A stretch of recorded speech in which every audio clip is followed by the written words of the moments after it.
Hello and welcome to Castle of Horror Hangout episode. This is one of our middle of the week episodes where we review a film just for the heck of it. Doesn't fit into any themes, and we don't even work off of a script per se. Per se, I say, because I actually do have the bios of my guests in front of me, because I don't want to be tongue-tied. From Denver, Colorado, I'm your host, Jason Henderson, writer of the book, The Bookman, for my alter ego, Peyton Douglas. With me from Austin is Tony Salvaggio, tech director at Rooster Teeth, lead singer and bassist of the band Desert Mars, and the guitarist of the band Rise from Fire. Say hello, Tony. Howdy. Howdy. And also in Austin, this is why I brought a script. Mr. Drew Edwards is the writer-creator of the long-running underground comic Halloween Man, currently published by Comixology. He is a winner of a 2018 Best of Austin Award from the Austin Chronicle and a member of the Pen America Fellowship. Mr. Drew Edwards, say hello. I'm your friend till the end. Friend, yes, indeed. Yes, indeed. I love that this movie establishes, dolls as like decent targets. Sometimes you just want to shoot a doll. Is that? It sounds like I don't even know that I would blame Chucky for that either. Like, I think that people have been afraid of dolls for a long time. Really, my sister inherited. Somebody gave her this doll, and it had a laugh, and that laugh was freaking terrifying. Really?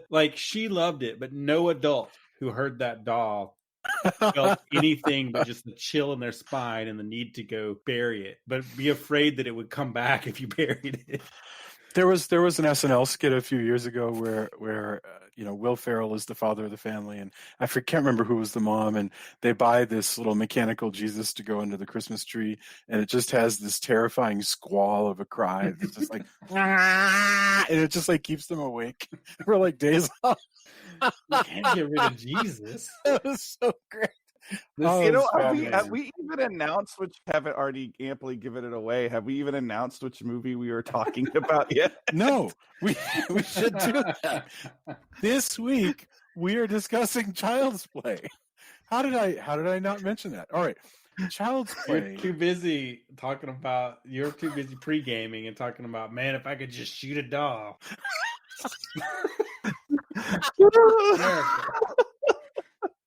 It's his God-given American. Once upon a time, we were we were walking through that neighborhood in Austin where they dress up the entire street with Christmas lights, right? And the whole street. And so people like park. Story? I can't. I don't. And we go walking. And I remember it was me and Julia and Incher and Rachel, and we come to this one house, and it has this dancing Santa robot, and it was like a really interesting dancing Santa robot. We're like, it was just like doing this whole jig, and I was looking at it and I go, that would be really interesting on fire. And Incher, I think we've discovered Jason's secret phobia tonight. I think Jason has some doll rage going on. And it turned to me and said, I know all of your secrets. And no one else saw it. I mean, it's dancing. I go, that would be so cool on fire. And Incher turned around and goes, and the hilarious thing is you actually said that out loud. But so, yes. And now we are where we're at. Now we're recording it. Yes. All right. So anyway, Child's Play. This is a 1988 American horror movie directed and co-written by Tom Holland, produced by David Kirshner, story by Don Mancini. It was the first Child's Play movie. It stars Catherine Hicks and Dinah Manoff and Chris Sarandon. I mean, it's a really neat cast. Alex Vincent and Brad Dourif. Brad Dourif. Brad Dourif of One Flew Over the Cuckoo's Nest is here. And basically it is I'll read it the way Wikipedia says it. Hicks plays a widowed mother who gives her son a doll for his birthday, unaware that the doll is possessed by the soul of a serial killer. This came out in November of 1988 and made a heck of a lot of money. It made $44 million against a $9 million budget, and the rest is history. That's the last I'm going to be reading. The rest we will just let it go. but I do want to get opening thoughts. I can't remember who we started with last week. So if I'm insulting anybody, I super apologize. Why don't we start with Drew? Just opening thoughts. Child's Play. I guess as though this was, I don't know, however you want to approach it, but one could be, when did you first see this movie? So, okay, that's actually a perfect way, because I want to tell a very odd story about this movie. The first time I heard about this movie, we were driving back from Wichita Falls, my church youth group. They had taken us up to the mall for the afternoon, and there was this one kid in a congregation who was talking about how his parents had let him see this movie Child Play, but he had a speech impediment. So every time he said doll, I thought he was saying dog. So like I was imagining this dog that had been possessed by the soul of a serial killer, and it wasn't until I actually saw the movie maybe a year or so later, I believe, that I was like, oh, this movie isn't about a killer dog. I thought it was like a Cujo thing. Right. I was like, why is this movie called Child's Play anyway? You're watching it going, when is the dog gonna show up? What is Air Bud got real dark. Yeah, these Air Bud movies are. I don't know. So that was my wind up, but I am a pretty dyed-in-wool Chucky fan. I love Chucky. I think he is one of the most consistently entertaining horror movie villains. Even the movies that he's in that are bad are still pretty entertaining, because he is what I call an antisocial wish fulfillment character. And that he isn't so much in this one, but definitely in the sequels, because his attitude is so bad, and there's something that isn't about a character that is that pissed off and flip about it at the same time. I do think this is the best movie in the franchise, though, even though I didn't once, because it is less of a comedy, although there is some comedy into it, and certainly a lot of satire of 80s commercialism in it. And I think the special effects are just really cool. Like, anytime the animatronic Chucky is on, like, the animatronic Chucky is a fucking movie star. There's no, it shouldn't be surprising that this became a franchise, because even just the little details of like how hair starts to become more and more like a middle-aged man's receding hairline, like all that stuff is really cool, coupled with the voice performance with Brad Dourif. And I also think that there's some really cool sort of urban gothic elements to the way that they show. I always assumed that this is taking place in Chicago. It looks like Chicago to me. The way the city is blanketed in snow, and you have this like these more middle class people contrasted with flop houses and homeless people and things like that. And in that respect, I think this actually would be a really good double feature with Candy. Like, this is a lot more tongue in cheek than Candyman is, but I really like this movie. I know that this is a movie that a lot of people have wanted us to discuss, so I'm happy that we're finally getting around to it. Me too. Absolutely. That was an excellent kickoff. What did you call it? Violent wish fulfillment or something like that. Antisocial wish fulfillment. Antisocial wish fulfillment. Tony, what are your opening thoughts? Yeah, for some reason I didn't see it until a little bit later than I'm pretty sure I saw it on VHS though. Yeah, I really like it. In fact, this time I liked it even more than I remembered. Because I like Child's Play, but maybe not as much as Drew. No, I don't dislike it, but it's not my I'm gonna go watch all the Child's Play movies or whatever. Right. But yeah, this movie, it's actually really tight. Yes. Really scary. The dark humor works really well. I found that it worked even better for me this time than the last time I had seen it, which was, I always enjoy that. If you watch something again and go, man, this has some really cool stuff. I love, there's just a certain look to this era. When they paint in lightning, all the animated lightning has a look. There's a certain look to that effect that these 80s movies, late 80s movies have.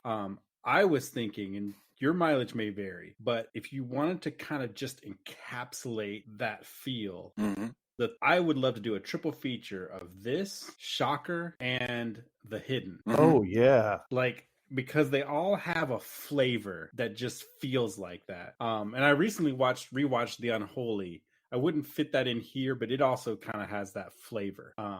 But there's a certain look and feel to the way the effects are, and the way a city is filmed, the way the characters interact with the city, all of that stuff just feels like, in my head, I made up this triple feature, and it just felt like it fit in there.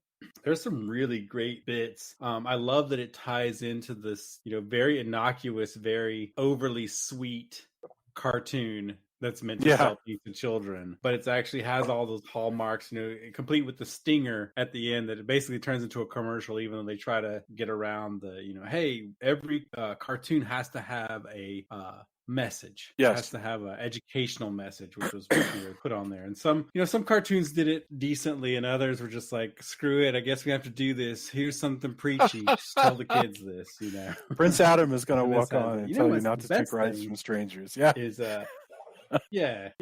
of, like, you could tell everyone who was really trying to do some decent writing goes, well, here's the part, who's on that duty? Well, fine, I guess Skeletor will try to get Orko into his van, and Prince Adam will have to tell him not to get in Skeletor's van. But, none of it was subtle. Oh man, look at, hey, Orko, are you cool? Try some of these power pellets. Orko, don't take those power pellets. Or, the whole end of G.I. Joe, like, knowing is half the battle, which makes those old G.I. Joe parody PSAs even better. Boy, those by the way were so brilliant, and sometimes I feel bad that they were so early in the sort of the ubiquity of high-speed internet.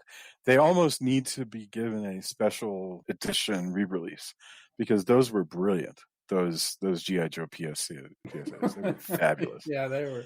Oh man, there's so much good. But I love that they tie it into the Saccharine Sweet, and the mom's working so hard as a single mom. And those choices, I'm sure it still happens all the time. But there was something about that era where there were so many knockoffs because things were really popular. Yeah. You knew when you got kind of a knockoff Transformer, but what were you going to say? Absolutely. Yeah. Especially, we didn't have much money. My grandparents actually gave me most of my really good toys. And my parents worked really hard, and not that they didn't ever, but we had to make different decisions as I was growing up. My parents were doing their best because we lived in this area of Mississippi, and we didn't have a lot of cash at the time. That's just the way it was. So the origin story, although it is amazing. We skipping ahead, it is amazing that we have a antagonist who, in addition to just being a violent criminal, knows voodoo, that he learned all of that. And I love that the movie just rolls with it. Yes. So great. Like I feel like in a different era, you would have somebody get like, we should have a shot where he's learning the voodoo before this or something. Nope.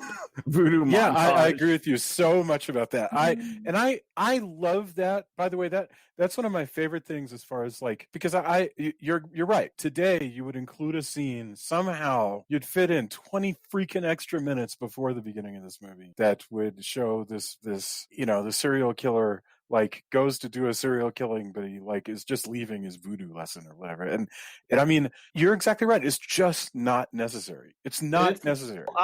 It's not even defined until later. Oh, sorry. Yeah. David. I will take this a step further. Mm-hmm. The only one thing that I think I would change about this movie is I would hack off the scene of the beginning where we actually get to see Brad Dourif as a person, and I would turn that into a flashback scene later on. I would just right in with Andy and his mom, and because I think that the sort of what the fuckness of this doll suddenly going homicidal, especially the part where she realizes he has no batteries in him. I think that would be great if you just didn't know what exactly was going on. See, I disagree, because I think to make it everything that it is, you need the cop shootout part, which was so much of this era, and a whole store that explodes. Yes. I'm not saying get rid of the scene entirely. I'm not saying get rid of the scene entirely. I'm saying make it like Sarandon's character tell go, oh, this is how I chased down. I like right when he says I'm the guy that killed Charles Lee Ray. Maybe insert that in as like a flashback scene. Like now, I'm the place where you'd get the flashback would be where Catherine Hicks goes to the voodoo parlor, and maybe she finds whatever she finds. She finds the voodoo priest or something, and then somehow unravels it there, like in a serial killer movie where you don't. I know like what that it starts with the shootout though. I'm fine with it, and it's not like I hate the shootout, and I do like that we get to see get this again. I do like that we get to see Brad Dourif as a person, like he's not just the doll the entire movie, because I think a lesser movie wouldn't have messed with that. Like, oh, it's expensive to show him as a person. I think also like when the doll starts looking more and more like the guy, I think that's really cool. But I just like that they start with this thing, and all of a sudden when he realizes his chips are down, he goes, okay, I know what to do. Start chanting. And we don't even know it's voodoo at the time. It's just like some crazy chanting. Could be any number of things. And lightning is summoned from the sky and blows up a store. And that's how the guy, the peddler, as they call him, gets the doll. All that's just I like the pacing of that personally. I like right where it's at, because it's just wow, okay, that's the movie we're in. Exactly. That in the same way that we've all sort of come around to realizing that the cinematic universe can go ahead and just have a talking squirrel and a talking tree, and we'll just roll with it because you don't really need. Did I say squirrel? I'm so sorry. Yeah. They do have they could potentially have a squirrel girl. So yes, indeed. Too far off. Yes, indeed. I feel terrible. Yes, a talking raccoon, but they don't need a whole 20 minutes setting up each of those things. You can just introduce them because audiences have imagination, and you can just roll with it. That's pretty great. By the way, to Tony's point, I do think that there is something Hitchcockian about. Yeah, I am saying that Child's Play has some Hitchcockian. Come at me. There is something going on here that the human characters don't know, except for Andy. But the audience is in on. Yes. Right. Yeah. That's right. And also the fact that it's not a mystery means that it becomes essentially an adventure. It's just a thriller where you're trying to work out whether the serial killer is going to harm this nice family, or whether they'll figure it out before he does. Answer: yes. Also, Also, if you set it up in the way that it is in the the way that it plays out, it also separates it from just kind of a lot of the other kind of random devil doll movies. Yeah. Oh, Chucky is like he is like on a whole other level. I think like the only thing that even really comes close in pop culture is maybe the Zuni doll from Trilogy of Terror. But I agree, I think the rest Magic is all cult stuff. Was kind of it. That's the thing, is the cop shootout and the setup separates it from, say, like, again, something like Magic, where it's a ventriloquist doll, etc. And that's right. I think that's and once what you get makes to Magic, that's like, now you're talking about like cult stuff that only a few people remember. Whereas for whatever crazy reason, everybody remembers.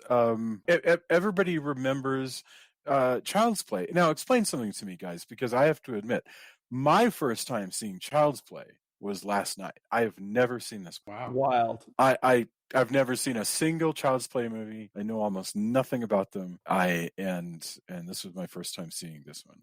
So I understand that there are other movies. I understand that there's a reboot. I understand that people have opinions about that. But all of this is new to me. And even I was aware that Chucky was a thing. Whereas if I weren't like me, I wouldn't know really that Magic existed, right? The movie with Anthony Hopkins. So first of all, let's talk about Chucky for just a second. Why did Chucky become this cultural touchstone that he did? And he does, for sure. You can't deny it. He's a huge cultural thing. I think it's partly like when he came out, because again, you had, like what Tony was talking about, you had the commercialization of toys that had been taken to a whole other level. And, you know, Jamie actually just called him the Mickey Mouse of horror. And I think it's because his design is very simple, but it's very iconic. And there's like a lot of people that are unnerved by dolls. Like I personally, even though like I enjoy Chucky as a character, I am not scared of him, but I know a lot of people who are. Interesting.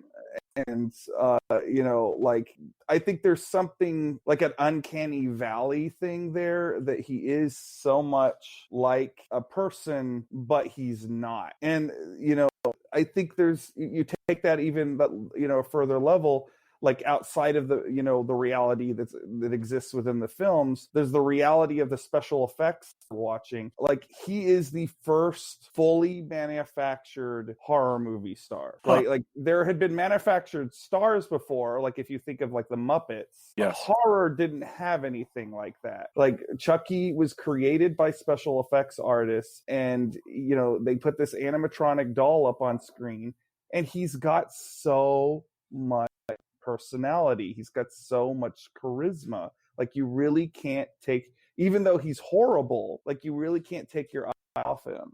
And what are the techniques that are we can interrogate that. So you just made a certain claim. You said that this is the first completely manufactured horror movie star, and I assume by star you mean the demon doesn't count in Curse of the Demon, and no, I don't think it's not the same thing. Like a man in a suit monster, or you know, even something like Gremlins, where you have Gremlins to me are a different thing, because like Gremlins are a mass thing. They're almost like zombies, whereas Chucky is unique. And that's why like he gets lumped in with like Freddy and Jason and Pinhead and all these other 80s horror icons. I guess that's true. He came in at the tail end of that, but he follows the same arc as well. He starts out as he has a certain pattern to his voice, etc., and becomes, you know, when you're asking like, what about Child's Play? You know, what about Chucky? You know, he like all the other stars, eventually once people are in on it, becomes more wisecracking. There's more humor. Is that so? Sometimes it's to the detriment, but he follows, in my opinion, you can, you know, feel free to disagree, Drew. You may agree. He follows that same arc that Freddy did. So by the time there's several of them, it's kind of more about the in-jokes and the humor, and it's not quite as much about the actual horror, because once you know about it, it's hard to keep that going. I think that's a fair criticism. I do like a lot of the sequels. I think absolutely. I think Bride of Chucky is great. You know, I really enjoyed the last two. You know, the last two. Not talking about the reboot, which is its own thing, but the last two that are part of this, you know, series. And even the ones that aren't very good, I think it's different.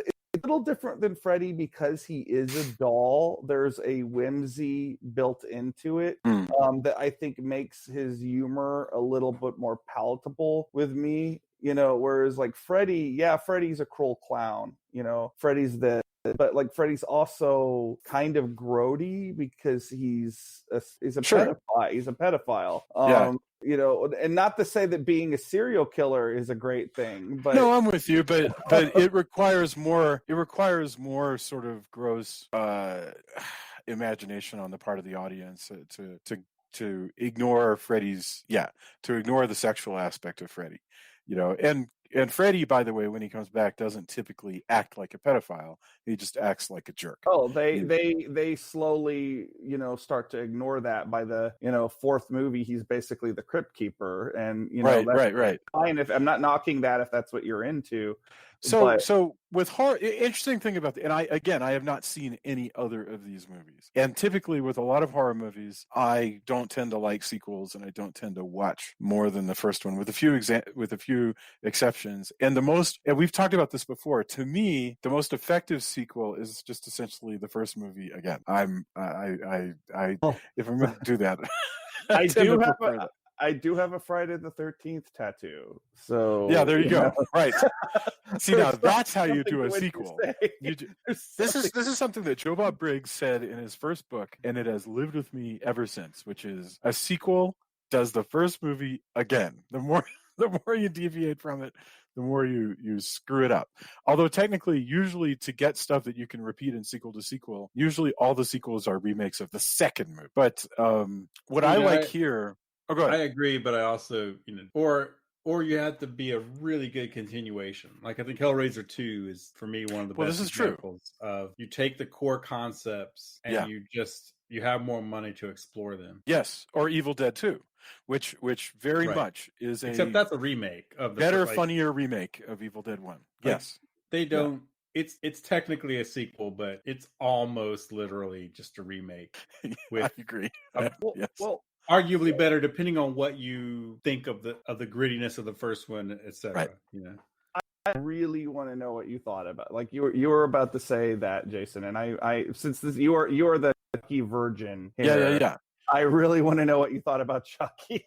I like the snow. I like the thing I like that this thing takes place in Chicago, and they're actually on the L, and that you can see everybody's breath. They're actually literally in Chicago for this thing. I like that.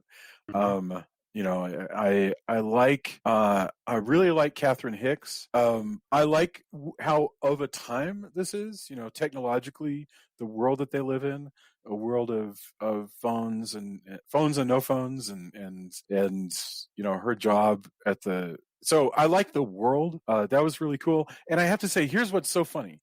I found Chucky so unquestionable that it didn't even in other words, I just accepted him as Chucky, as like this living doll that is walking around. I never for a moment watching it did I go, oh, how'd they do that? Oh, now I see a puppet.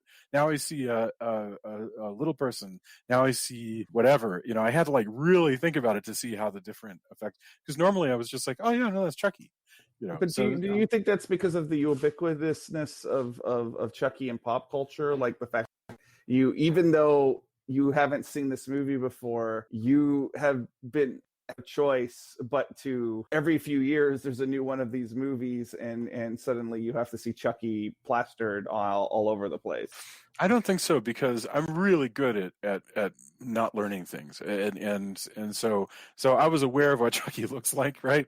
And I was aware that there's a sexy one with Jennifer Tilly and blah blah blah, but I watching this, if I had found Chucky to be a completely unbelievable special effect, I would have definitely noticed that. And that wasn't the case at all. I mean, I found it so believable that I had to remind myself to take some time to look at the special effects, because I was just believing it.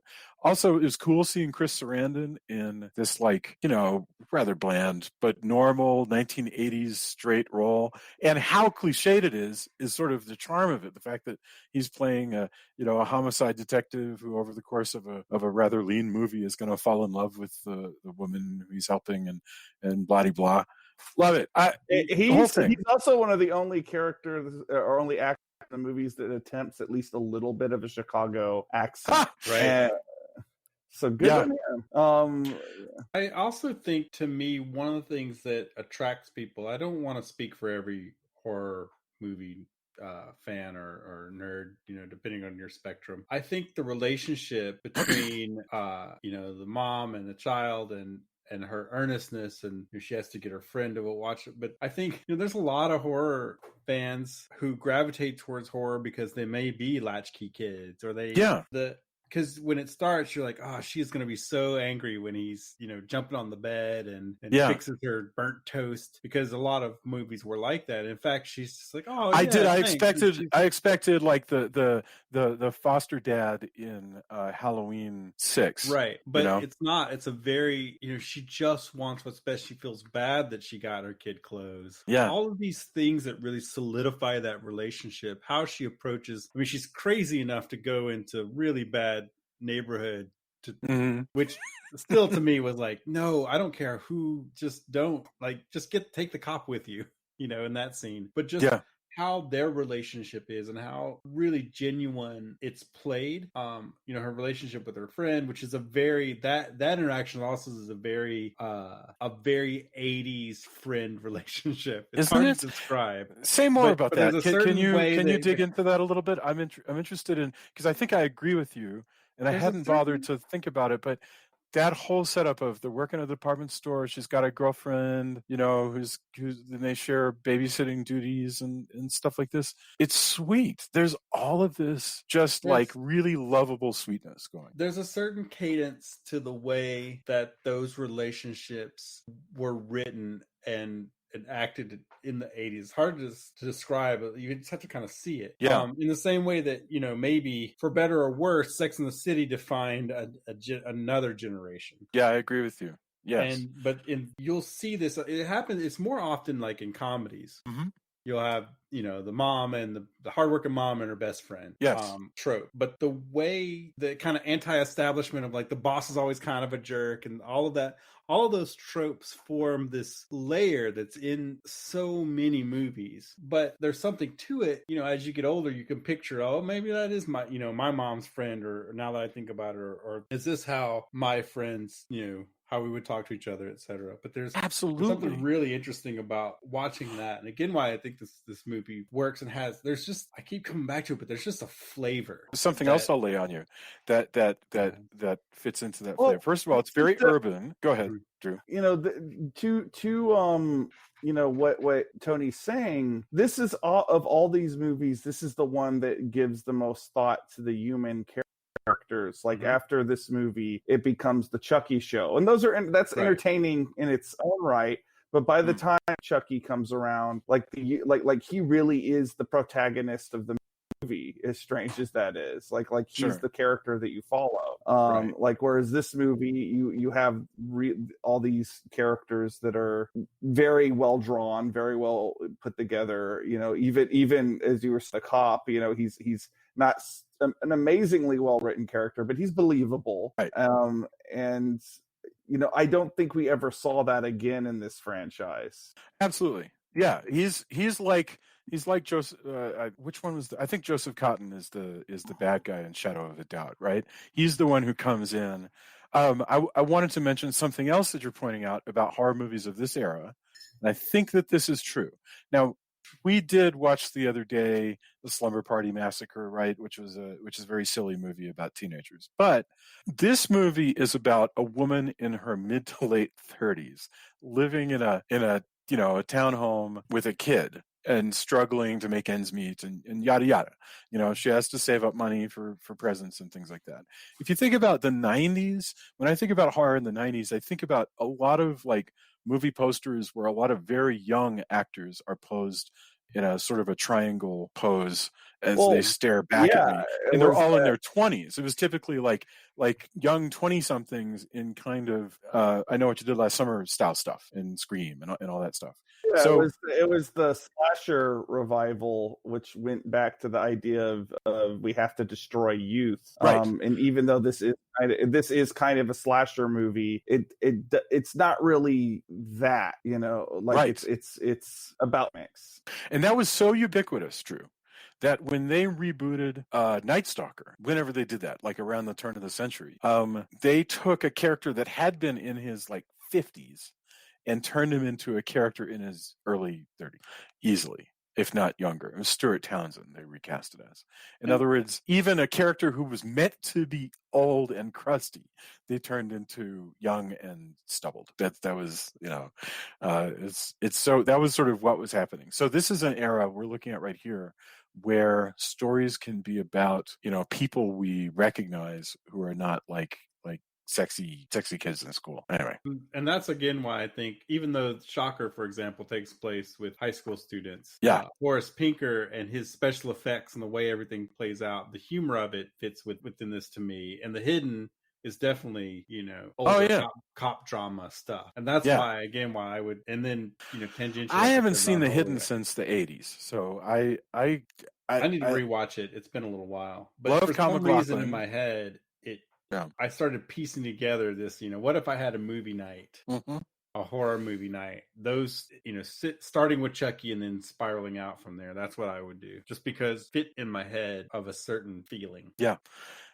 I also think going back to the other thing, even though this wasn't like a mega budget movie, the urban setting, comparing it to like Nightmare on Elm Street or Friday the 13th, the other two big franchises like this that were of this era, right? Friday the 13th, of course, was rural, and then Nightmare on Elm Street was more suburban. Like putting this in the city this way, I always think, like, you're talking about these other movies, but every time I watch it, I always do think of a little bit of Candyman because of that sort of because it's so Chicago.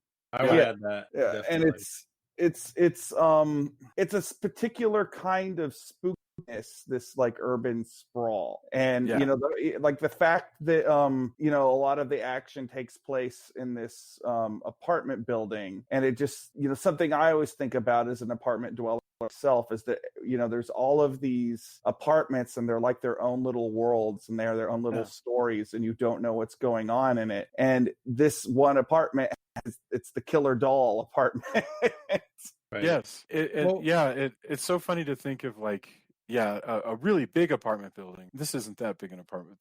They're like in a duplex or something. But a big one in the city, you can always hear, as you walk down the halls, you can hear sounds of 1,000 different languages and all these different smells, and it is odd that our movies don't explore that world as much as they should.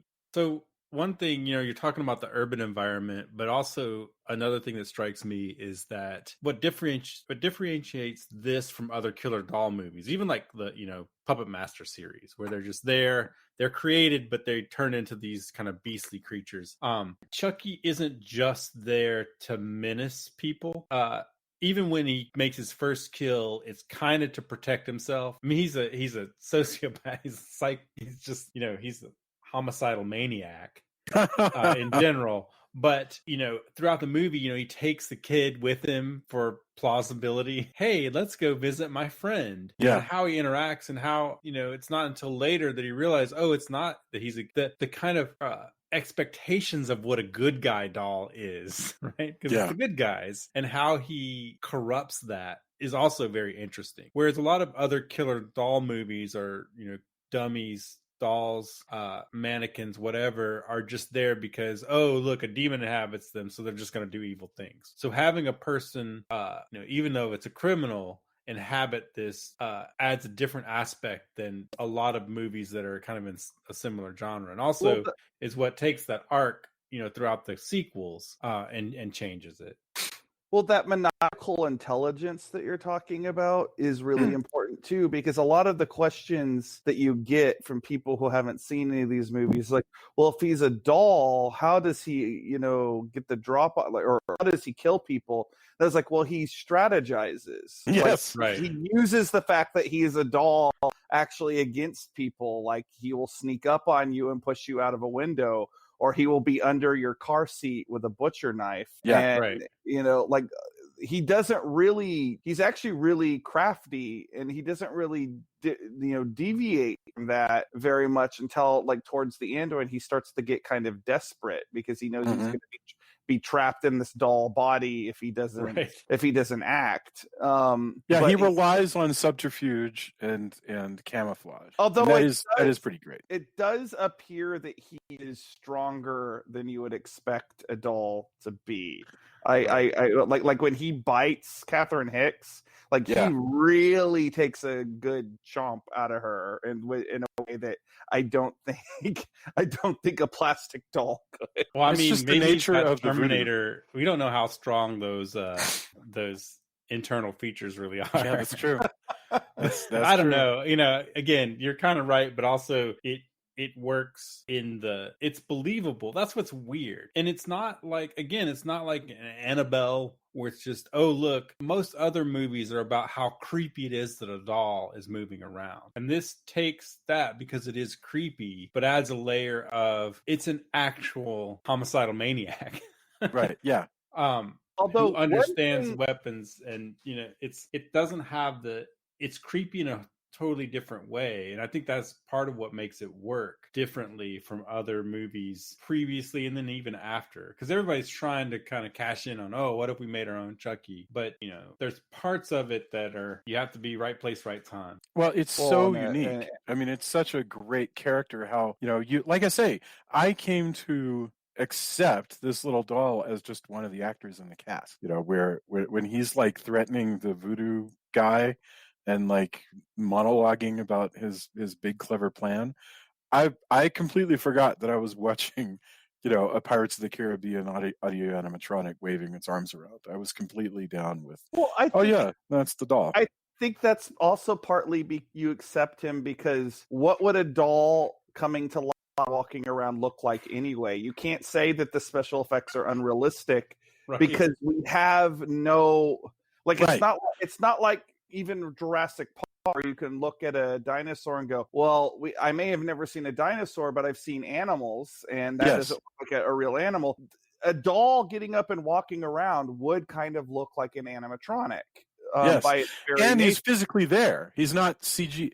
So stop for just a moment. In the reboot, which I have not seen, is the doll still a doll or is it a CG doll? Both. Okay. But there's a lot more CG than any of the sequels, even the ones from the early aughts. Like it's really unfortunate that they took a franchise that was known for its animatronic work and put so much CG in it. It was one of the things that I found kind of off-putting about it. But what was the other deal with that? I mean, like give me the 30,000 so Don foot Mancini, the guy that was the screenwriter of this movie Uh-huh. and all of the Chucky movies leading up to the reboot. Okay. He's directed several of them. He has really shepherded this character into the pop culture icon that it is. That reboot was basically made so the people, all of the other Chucky movies were made by Universal Studios. I see. But this movie was it was made independently, then distributed by Metro Golden Mare. So the people that made the reboot made it so they could hold on to the rights to the original. It's why you can have, like, because there's going to be a Chucky TV show on Sci-Fi Channel that's in continuity with this movie and going to have nothing to do with the reboot. And so you're going to have feuding versions of this franchise, and it's all about rights. So basically they're screwing over the original, basically they're screwing over Chucky's dad. Like the whole reason why this character, not the whole reason, but a big part of the reason that, Chucky is what Chucky is Don Mancini. And that's something that really, that's why I didn't really support I eventually got around to seeing it, and I can tell you, as a movie, it's not a Chucky movie. Like, I will be the first to tell you, like, I think it's an okay horror comedy in some respects. Yeah. The fact that they've changed it to, he's no longer a possessed doll, he's a rogue AI, so it's like a short Terminator, basically. Short Terminator. Okay. Yeah, that sounds depressing. I have to. Maybe it's none good. of this is selling me on it. I don't want to mock anybody because as Tony's fond of saying, look, lots of people get a paycheck from any movie because it takes months and it's important, and that's how grips get health insurance. So I'm not knocking anybody making a movie. Okay. Nevertheless, that doesn't sound fun to me. So. I'm not knocking the people who worked on the movie, and it's the movie I've ever seen. It is quantifiably not a real Chucky movie. Like they changed. You can character. I think that they tweaked it to the point where they broke, because he's like a sympathetic character in that movie. And if you make Chucky sympathetic, you lose what's actually appealing about Chucky, is that he's grimy and awful. Yeah. And, and again, that goes back to the whole thing of being an antisocial wish fulfillment character. You lose that. And like that character needs that to be what he is. I'm surprised of, now that you mention it and you frame it that way. Yeah. Can you imagine if we had gotten like a sequel with Sam Kinison as a Chucky? Right. Oh, that would have been great. Sam Kinison would be fantastic in this role. As just just so kind of gritty in the way that and cynical like that. Not even necessarily the yelling, but just his sense of humor in that way. So I'm kind of surprised wonder that never really happened, because it just the way you frame it as this kind of antisocial wish fulfillment, it instantly my mind leapt to that.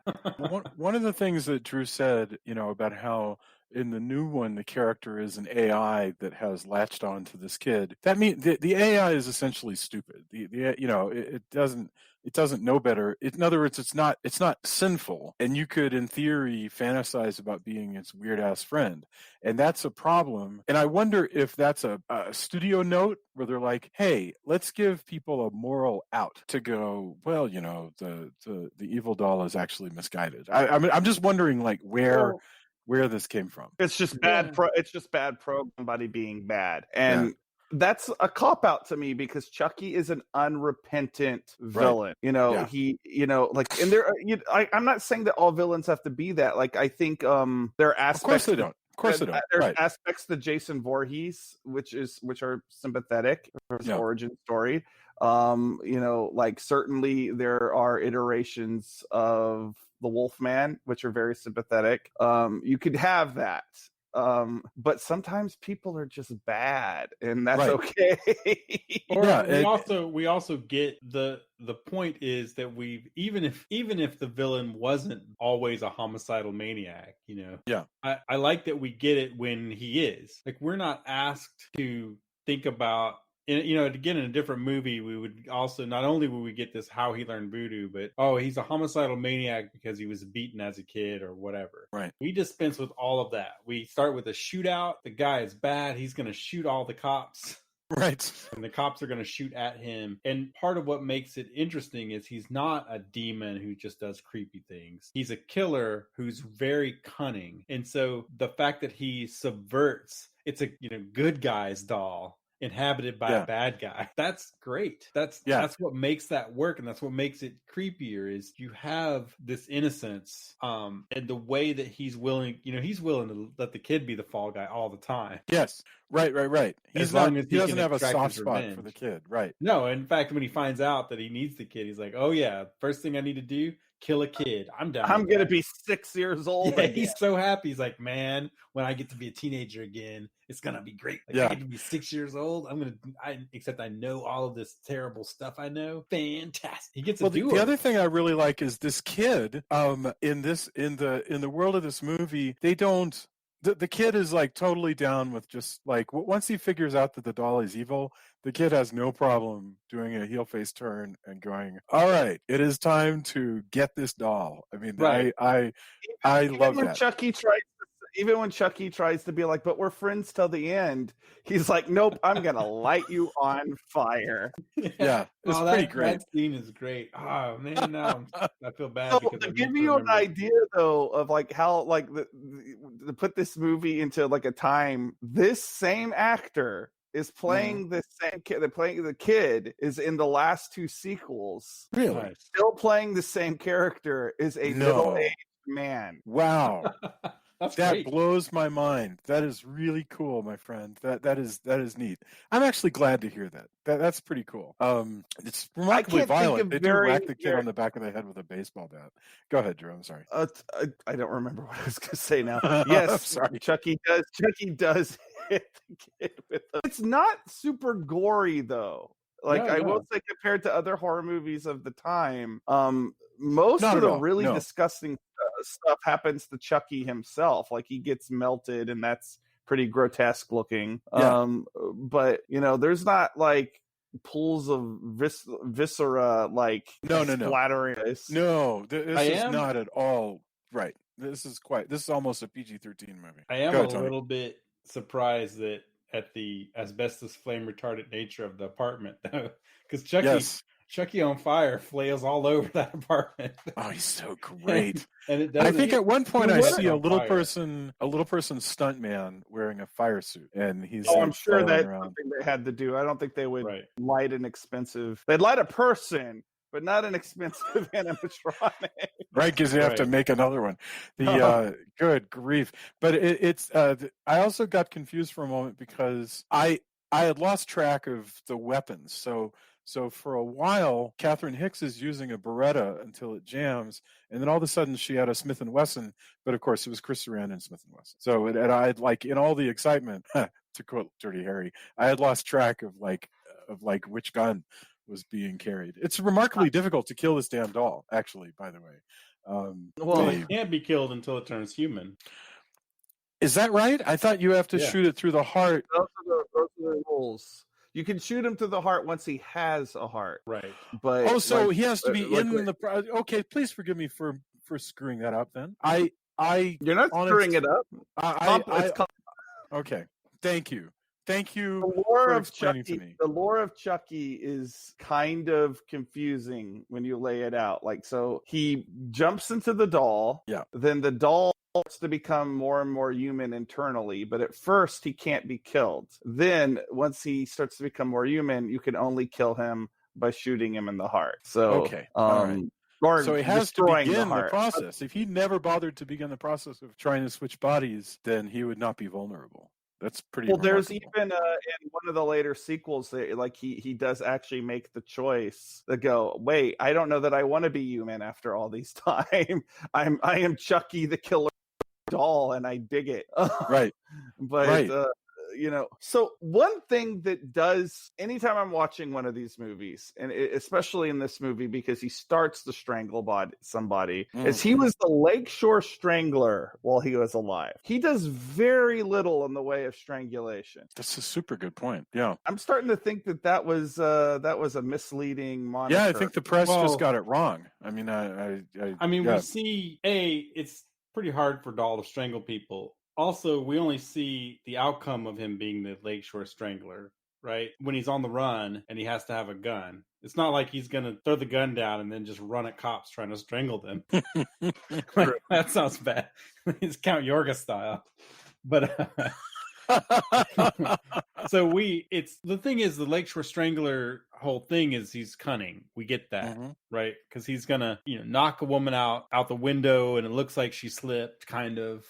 He turns on the gas to kill his friend or his accomplice. Yeah. All these things. Chucky doesn't get a lot of chances to be the Strangler. Now, once he's 6 again. If he had gone through with that, there may be all kinds of grade school strangulations or whatever. Luckily, we don't get to that. That would be freaking horrible. That would be a much darker movie than I think. That would be terrible. If you can imagine a story about an evil kid, a la, Damien or any one of those stories. But the kid desperately needs, before his, let's call it like 9th birthday, desperately needs to find a doll to transfer his soul into. And that's just like the one thing that he needs to do. But on the way, he's going to kill a lot of people. That sounds like a good story. That actually sounds pretty cool, especially if he's like an underage homicidal criminal mastermind. I mean, if you really wanted to go dark with that, he would have. The reason he has to do it is because some terminal illness. Right. So oh my gosh! Sympathetic kid with terminal illness, which is all of this is terrible. I don't think I would be the person to write this. No, that does sound pretty dark. But that would be fascinating. Yeah. If you were gonna write it, if you supernatural terminal illness, the bad seed / good son, that would be. I mean, I think you could do a lot, and I could see writing it, but it's kind of darker than I. Just imagine. I don't know if I watched his stepsister is like, no man, that kid's a homicidal maniac, and they're like, that kid has cancer. Be nice to your brother. Especially having family members who have died of cancer. Like again, I don't know if I could write a script that exploits. That's not the movie, even though I don't know. There's some meat there, and it kind of. I mean, pay absolvo. If you want to write that, I think you could. I think that I don't know. Your mileage may vary. You maybe get angry letters, and you may also get other people with cancer who go, "Yes, man, I'm so thankful to finally see a bad guy with cancer." Honestly. So speaking of Child's Play, yes. Right. Yeah, go ahead. like going back to the violence in this movie. I think the thing that I'm most disturbed with is when he uses the voodoo doll on the priest, and he starts breaking pretty his rough. bones. That's freaky. They did a really good job with that, and it is horrifying. Oh, yeah. Like the way his limbs move is, oh man. It's all in the framing, though. I mean, it's all just stage show trickery. I mean, you know, where you're looking at you know, a prosthetic arm and he's got his own arm out of the way. It's all trickery, but it's brilliant. I mean, it's really, and how much did that cost? Nothing. That's like, those are like 1940s level tricks that they're pulling. Right. There. And that's just great. Sound design, everything sells that. And he's just so, again, you get the impression that the way his character is, he probably never really thought of that guy as his friend. And has duped him into teaching him all his voodoo tricks. Yeah. But I also love the fact that we live in a world, like, even with devil doll stuff, there's it's a dark ancient secret, or it's very cursory. Oh, it's just possessed. But we live in a world where all of this black magic, it's not an AI, it's not some technological trickery. It's actual black magic. Well, actually, apparently it's not the magic itself that was evil, because the voodoo priest says that he took what he taught him, used it, and now he has become an abomination. And I think that's an interesting interesting line to me. Yeah. Well, I'm saying that everything he does is black magic. I like really everything wish, he's though. twisted. I interrupted you. I'm sorry. Go ahead. Yeah. But everything he's done is twisted it to black magic. Oh yes. I'm not saying what he was originally taught was that, but we live in a world where that's just a thing, and it happens in Chicago. It didn't happen in New Orleans. It didn't happen in some, there's not a mystical cult or whatever. In the midst of Chicago, a serial killer learned black magic and possessed a doll. That's amazing. And you're right that it's Chicago, and it's before Candyman. So it's not like they're ripping off the Cabrini Green stuff from Candyman. This is just more mystic mumbo jumbo in Chicago. I was going to mention that this voodoo guy is righteous, right? And he's like, you've made an abomination of all this. But voodoo guy, if he had wanted to, could have, if he had held on to life, could have waited till Brad Dourif doll is gone and transferred his own soul into like an awesome little voodoo doll and gone after the doll. God, I would have loved to have seen watching a Charles Band movie. Right. I would have loved to have seen a little possessed voodoo doll, voodoo priest in doll form, superhero, go after evil spirit Chucky doll. Granted, he did teach all of this to the Strangler. Yes. Surely if you kind of know what you're doing, I don't know. I don't think he's entirely altruistic. But Drew's right. That's what I'm describing now is like a dull man movie. So that's true. Right. That's that would. I mean, I would. I'm not saying I wouldn't. I'm not sent movie. Right. Yeah. Me too. So. I have a question. I don't want to get too far away from the movie, but this is a Hangout episode. Does anybody, like I mentioned, Jamie's afraid of dolls. I know a few other people who are afraid of dolls. Does anybody else know anybody that's afraid of dolls? Because I think the way you view this movie is a lot of that depends on if you were creeped out by dolls. Yeah, I mean, I'm on the fringe of that. Also, it depends too. If you're in a room full of dolls, which I've been, there was somewhere I was staying and they just had it used to be somebody's room or whatever. That can get pretty creepy, man. I don't know. In the wee hours of the night. Yeah. Context is important, yeah. Is it a lot of dolls? Is it a few dolls? Things is it not dolls that seem human? All that kind of stuff. I think if you're not a little bit wary of that, I don't know. But I have some friends who are like, this is definitely affects them more than other people. I do not have a phobia about dolls. It's not my thing. So I also don't have a phobia about clowns. So, we've went over that before. Like it's so self-evident that clowns are scary. And I'm like, no, I remember. I think the doll thing has been around longer. I think I've been one to say that I think that clowns have been thought of very longer than we give them credit for, but I think the doll thing is you look at a lot of mythologies and things like that, you'll see evil dolls and that. Sure. Right. or even as something like the, where you're creating a figure out of clay, like the golem. Like Right, I think that this is a much older, more primal idea, and like the idea of something that is like us but not us. Yes. Is well, sure. So the Golem and Frankenstein's monster, really, in a sense, is another, and Pinocchio, in a sense, is another creature like this. And we've also not just Pinocchio, but then also we've added an extra level once people started building animatronic dolls, like. Clockwork style dolls have been around a really, really long time. Having said that, can you guys explain to me? Well, maybe I'm missing it, but why is there no movie where some kids get trapped inside the Pirates of the Caribbean and the pirates come to life and chase them? I mean, why isn't there a homicidal audio animatronic movie? Isn't that just Westworld? I guess that is Westworld. Or similarly, like a Waxworks kind of thing. There you go. Yeah. Yep. Westworld. Yeah. The answer is Westworld. Yes. Yeah. I think I like the Chucky concept better, that it is not just that it's magical, but that it is a invading, because you have other movies, like you have the Annabelle movies where it's a possessed doll, but it's like a demon. It really is like a demon. What's the deal with that? Like doll? I haven't seen those. What's the deal with that? It's possessed.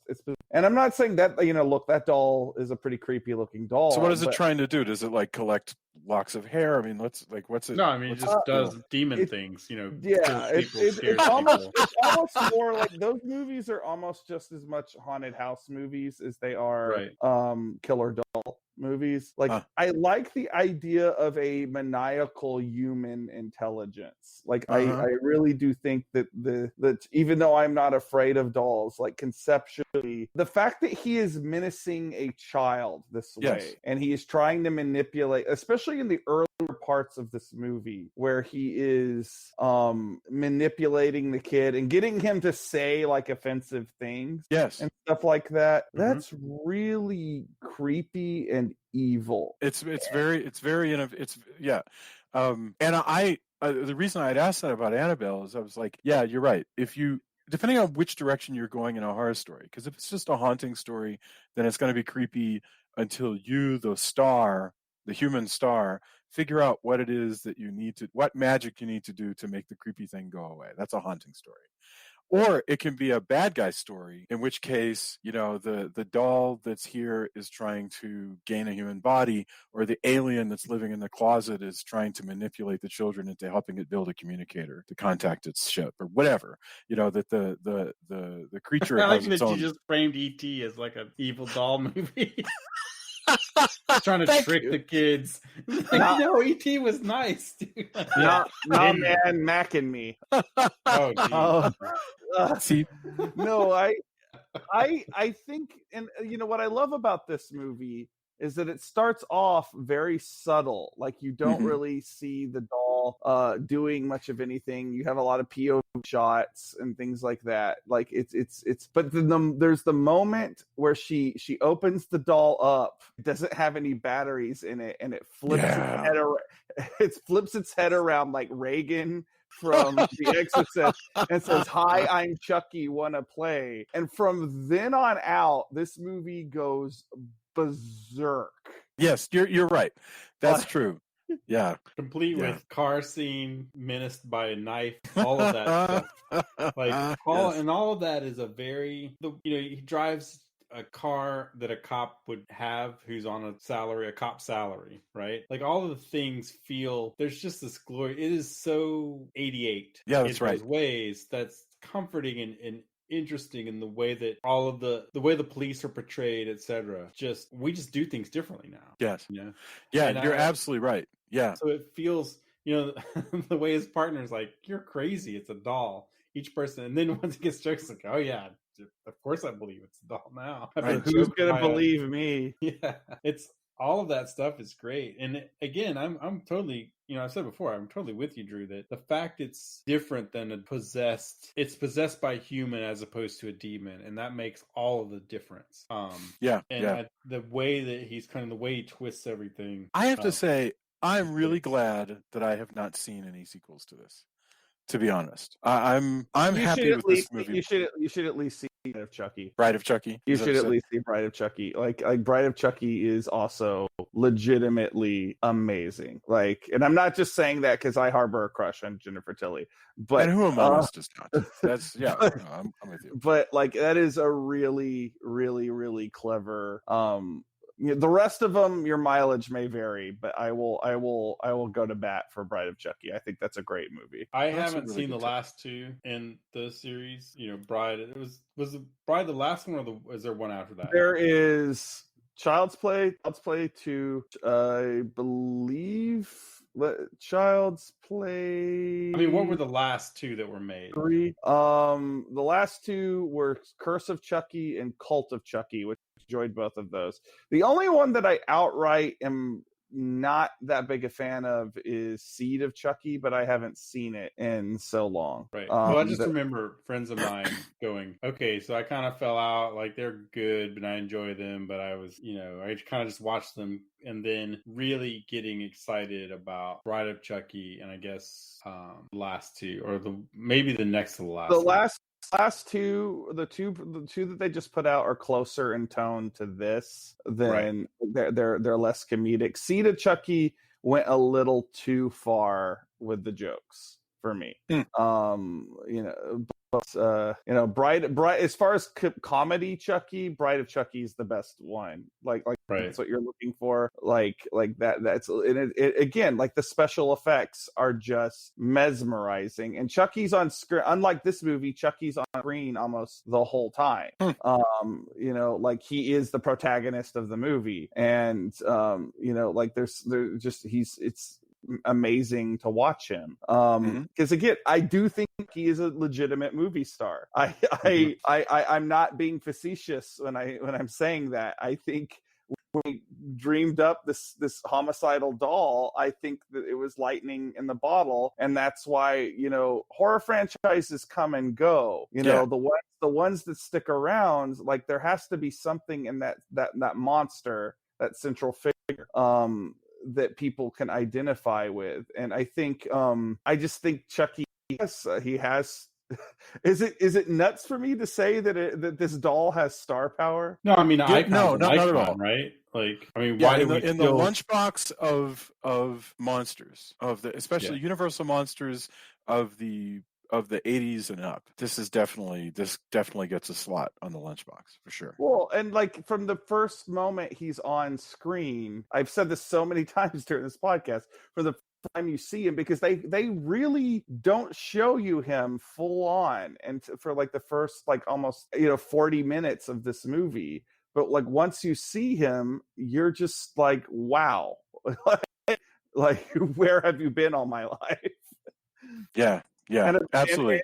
And I'm almost envious. You got to go into that with fresh eyes. Yeah, and like I say, I thought it was extremely powerful. I thought it was really a perfect movie. I wish that I had seen it on a big screen, because obviously I saw a lot of horror movies on the big screen in the 80s, and it would have been great to see this. It would have been great because I saw Amityville 3D, I saw Witchboard on the big screen. It would have been cool to see this on the big screen. I've never seen it on the big screen. I'm sure there'll be at some point a revival showing of this, but you never know what's going to become a classic. Because like back to that conversation that I was having in the van on the way back from Wichita Falls, where I thought he was talking about a dog. It's weird to think that there was a world where I could even confuse the issue of what Chucky was, because like Chucky wasn't Chucky yet, and it's kind of I remember like the first time I rewatched this, because I got into the habit where I would rewatch the sequels more than I would watch this original movie. And about 10 years ago, probably longer, I remember it was when I first got this on Blu-ray. I watched it. I remember I was like, this is actually like a legitimately really good film, and like a film franchise that like I think most people think is like kind of schlocky. Well, I mean, that's the case with like Hellraiser as well, isn't it? Where people, you forget that Hellraiser is a really, really great, tense, emotionally complicated horror film. And the sequels are what they are. They're awesome, but that first one, man alive, boy, is that an original story. Yeah. Coming from the first one to the point where you get CD head, Yes. is a vast difference. Well, isn't that the strange thing that first horror movies are usually about an idea, and the later horror movies are about something else that's not an idea. I don't know what it is. Well, it's kind of about expectation. But the What first would you- one what is do you- about an idea. what do you think the central idea is here? I know what I think it is, but I'd be interested to hear what you think the central idea of Child's Play is. Boy, that's a really good question. I'm sure you've got a better answer than I do, because I have not thought about this. So you just asked that fresh. What is the central idea of Child's Play? So and I think that it's my answer, it's vulnerability. That this small family is, no matter how strong they are vulnerable to the outside. They're vulnerable to being taken advantage of left and right, mostly for economical reasons. Well, and yeah, it's a corruption of the innocent. And then they win.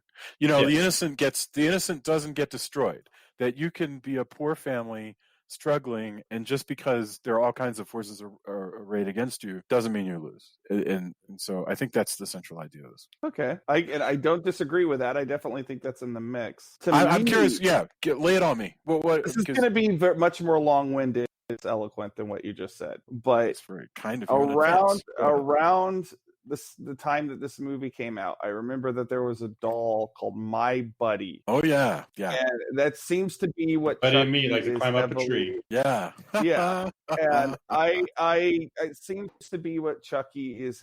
Cabbage Patch Kids too, but absolutely, that seems to be what Chucky is heavily based off of.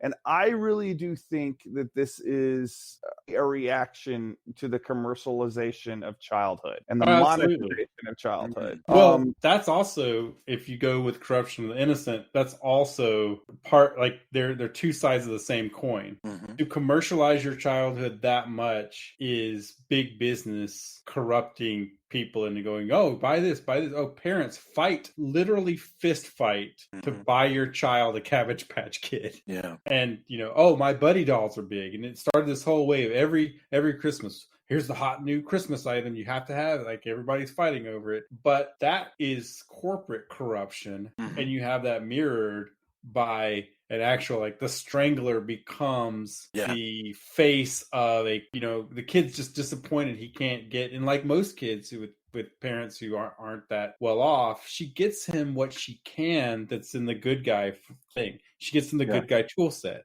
That's all she could buy, even with her discount that she probably gets from her department store.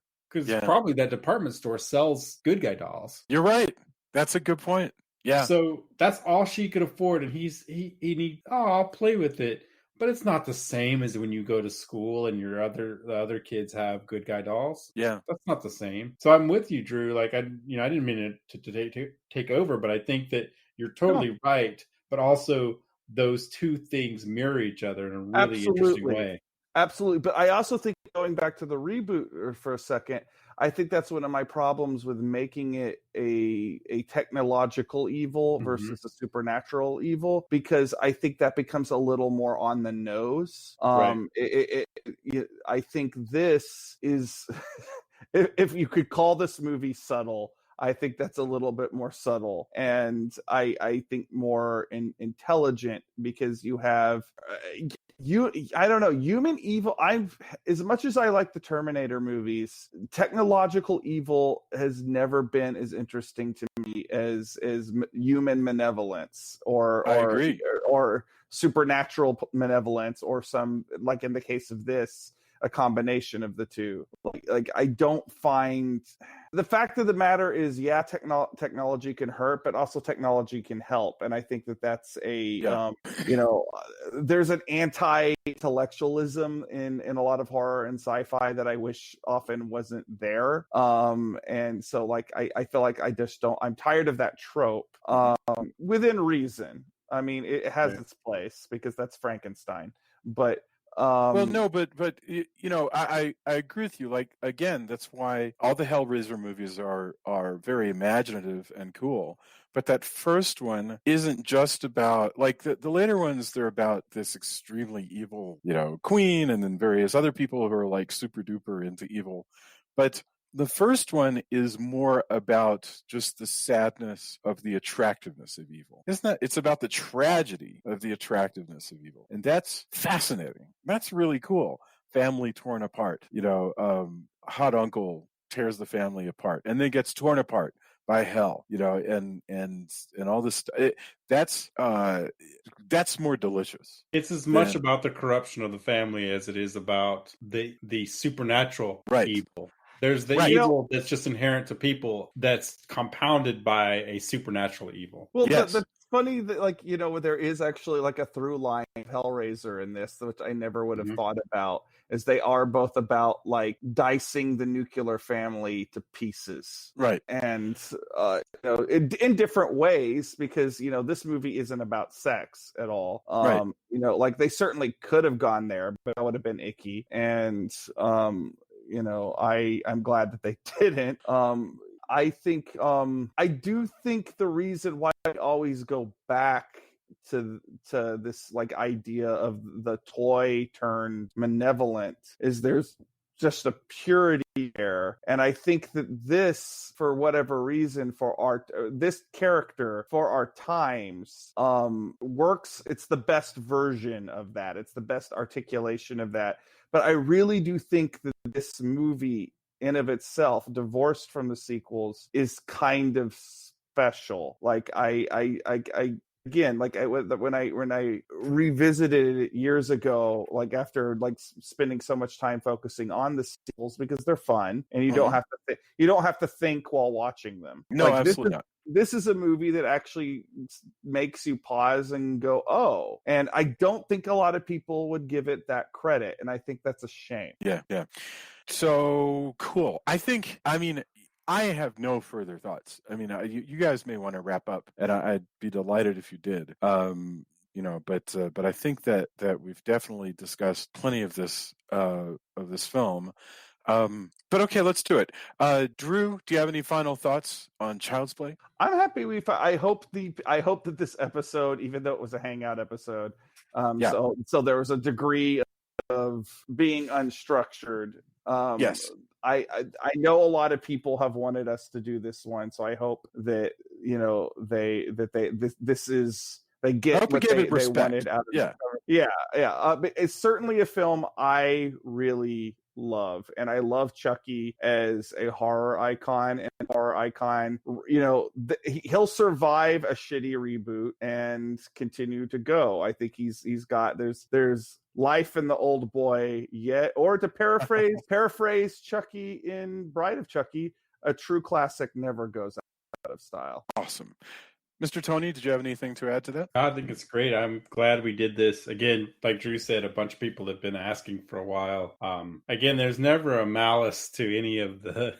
If you put in a request and we haven't done it, I can only think of one request I don't want to do because one of the filmmakers came onto a Facebook page and was real a jerk. I won't get into that, but that'll be my own secret. But for the most part, if somebody does ask, we try to get around to it when possible. And I'm really glad that we did this one. I was really happy to revisit it. It's an even better movie than I remembered. Yeah. And I liked it at the time. I think I had avoided it because I'm pretty sure by the time I saw Child's Play, the second one at least had come out, and we'd already reached, it seemed like for some reason, because it was in horror pop culture, I was anticipating kind of how the later Nightmare on Elm Street movies were. But instead, revisiting it, it's a really solid entry and has just tons of great bits. The animatronics are amazing, and it's horrifying when he's burned crawling around and then, with a dismembered head telling the body who to choke and who to stab and all of that. Oh, it's so great. And what a great slice of exactly 88 in all of its cinematic glory. And I love that it's it's actually, it could have gone a bunch of different ways, handled by different directors. It would have been handled differently, but you get a family that's still very sweet. It starts out looking like this kind of, it's going to be, oh, yet another latchkey kid kind of, oh, the mom doesn't care. It quickly pivots on that, and you see that there's the core of this really great family dynamic that doesn't always happen in horror. And I really enjoyed that, and how it's torn apart by this malevolent black magic wielding killer who then is in a doll. It shouldn't work, you know, and it could have been a lot. I think it's a decent budget. It looks great. Yeah, I really enjoy this a lot more than I imagined, and it's been really great discussing it because there's actually a lot of meat to the movie. Fantastic. That was really wonderful. I also am just very thankful that we discussed this. I want to get to our endorsements. I know that you have something, Tony. Drew, I don't know if you do, so I'll start with you. Drew, do you have anything to endorse this week? Well, I have a plug. First of all, they're having a indie superhero sale on Comixology, and several Halloween Man and Lucy Chaplin comics are on sale. So if you're wanting to get into those comics, right now is a good time. So just, you know, it's particularly a lot of the Connect collections are, and, you know, obviously you can do that within safe social distancing. So very, very, very cool of Comixology to include us there. I have been watching a lot of TV because I've been kind of down this week, but I finally got around to watching Veronica Mars. And I had somehow missed that when it was originally on. And it's, you know, I talk about something of being an interesting slice of pop culture from its time period, even though this isn't technically that long ago. It's from 2004. It is weird seeing how different 2004 is from 2020, to the point where, like, you know, people are making a big deal about phones with cameras in them and things like that we, you know, are just completely like a part of everyday culture. So it's cool watching it like that, but it's also I'm glad I'm watching it because it's like a really fun mashup of Buffy and Nancy Drew, and you know, I like the kind of thing. So that's wonderful. Yeah, I don't know why it took me so long to watch it.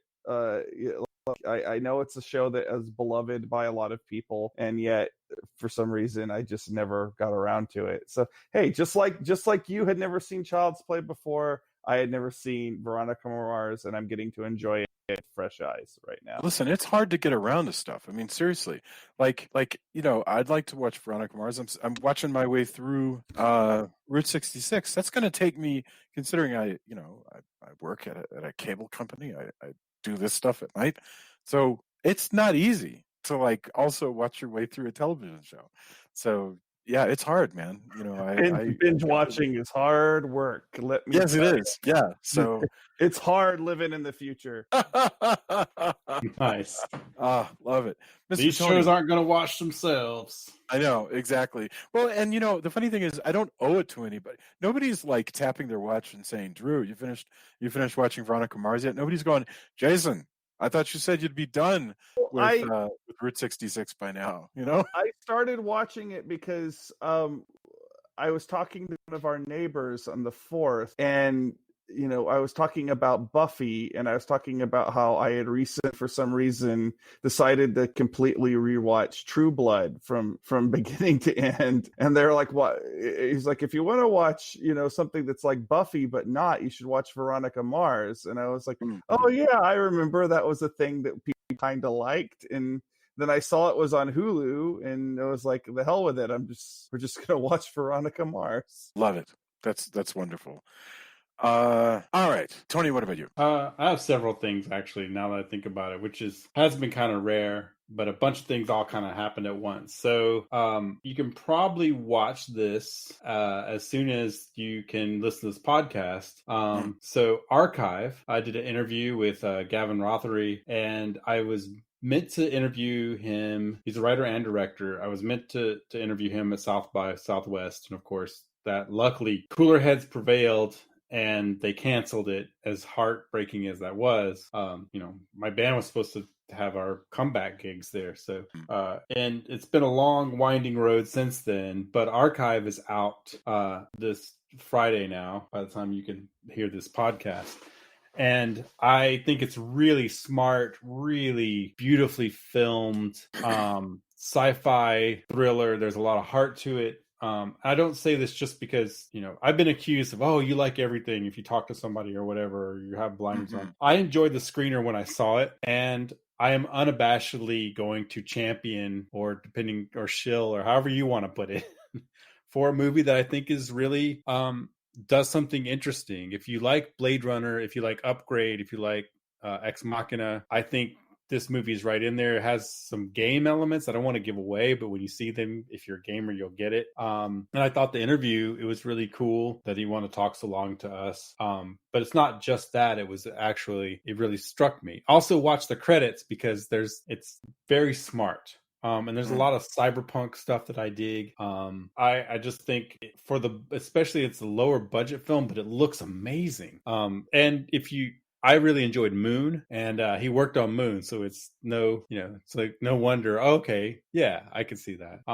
But it really resonated with me, and I think it's well worth checking out. Archive it's kind of what we need, in if we're gonna have a low budget movie, it's a pretty good bar. Also, a book that I just got, and I'm just diving into it, but there's a book called Pure Invention: How Japan's Pop Culture Conquered the World, by Matt Alt, who's been a journalist and writer for a long time, has written some great stuff. I really dig his writing, but it's basically all about, the Walkman, Pac-Man, all these pop culture things and how they came about and how they spread. It's pretty cool.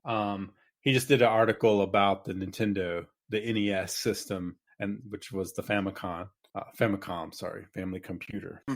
And interviewed one of the main guys who was in charge of that for Kotaku. And I like Matt Alt's writing, but I also I know he's been researching this for a while, so that just recently came out. Of course, we'll put the links. And then finally, I've also been watching really cheesy movies, The Million Eyes of Sumaru and The Girl from Rio, which are super spy fetishy movies of the time, and they're on Tubi.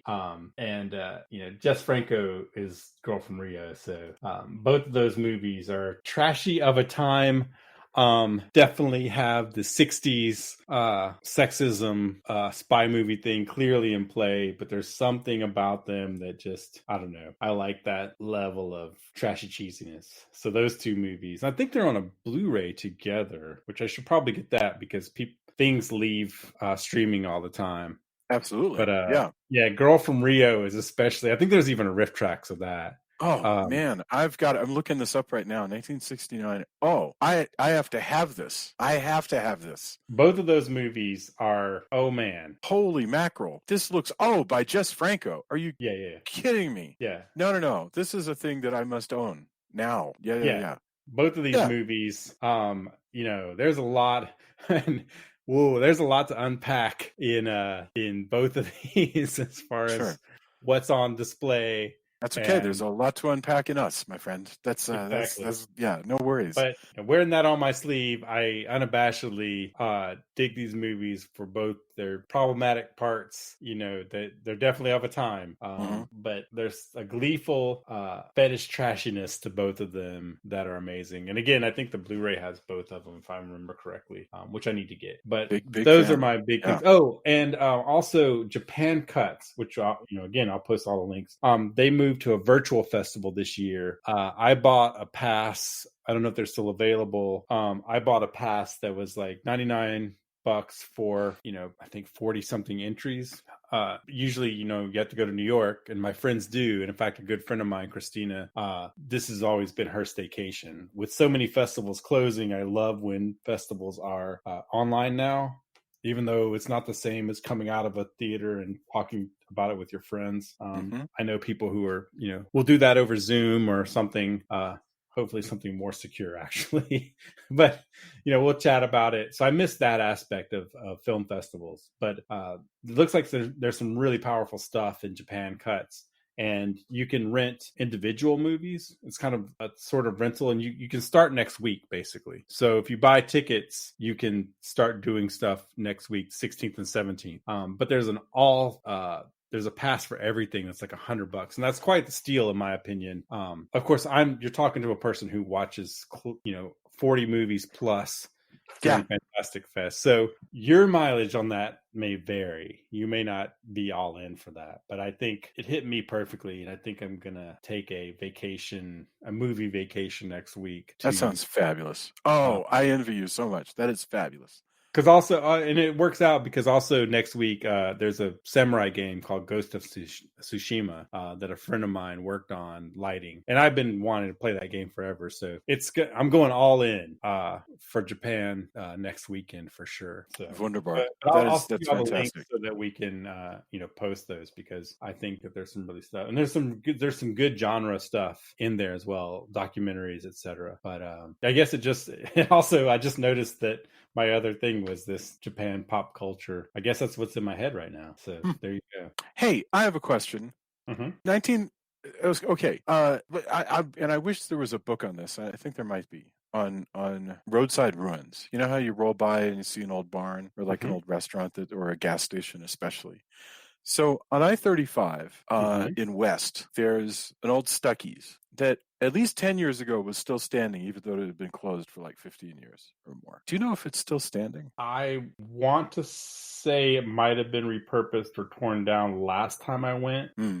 But you know what I'm talking about. It's like you know how to tell. Huh. This is what I've done before. I even found I even did this for a place that we had missed in Italy. Google Maps. Drop a camera person down. Go up 35 on Google Maps and drop a camera person down where that is, and you can tell what they've done with it. Yeah. Because I just found a photograph that I took 11 years ago, and it was still standing. Right. I'm real curious. I will do that. Yeah, but that's been actually, it's worked out. Actually, there was one place that I was sending a friend of mine, and then I ended up randomly being in the Google Maps photo. Really? Because I told him, like, hey, go here. He was asking me some stuff, and I ended up being in the Google Maps photo. If you're at the check shop on I-35, right. Basically, if you head south almost exactly 1 mile, there's a Stuckey's before you get to the next intersection, or at least there used to be. And it was just an abandoned Stuckey's. And so anyway. Oh, by the way, you're also I visited a Stuckey's. I want to say Louisiana. A Stuckey's really? That had come back. No way. And man, I think your memories are better off. I don't want to get into it and disparage somebody's business because they have to make money and it's business. But even the pecan roll that I got was not what I remembered. I said a mile south, and it was actually a mile north because you're headed towards Dallas. So it's on the right. Right. Anyway, right. It's so funny you say that about the pecan rolls, because we had a long thread yesterday on the Facebook about like candy that you haven't eaten. And if you're listening to this, if for some reason you're still listening to this, come to my Twitter, Jason D. Henderson, and look for the thing about the Star Crunches, and talk to us about candy that you haven't eaten in many, many years. I missed that Mrs. Baird's pecan pie, which I'd posted about that, but it's funny because I came across a Facebook thread, which was basically, I hit them up every year for 5 years, and they, because basically they got bought up. Mrs. Baird is now way more corporate, so they basically like, no, we're not making that anymore. Sorry, that's too bad. And now last time I quit eating them as much because I looked at the calorie count when I actually started having to count calories. Yeah. And dear Lord, it is not good for you, which might be also part of why. Of course, it's not good for you. Jesus Christ, it's congealed sugar. Right. In sugar. I know, but I'm just saying like that. I actually passed up a couple back when they were being produced, and now I'm sad I didn't hoard them.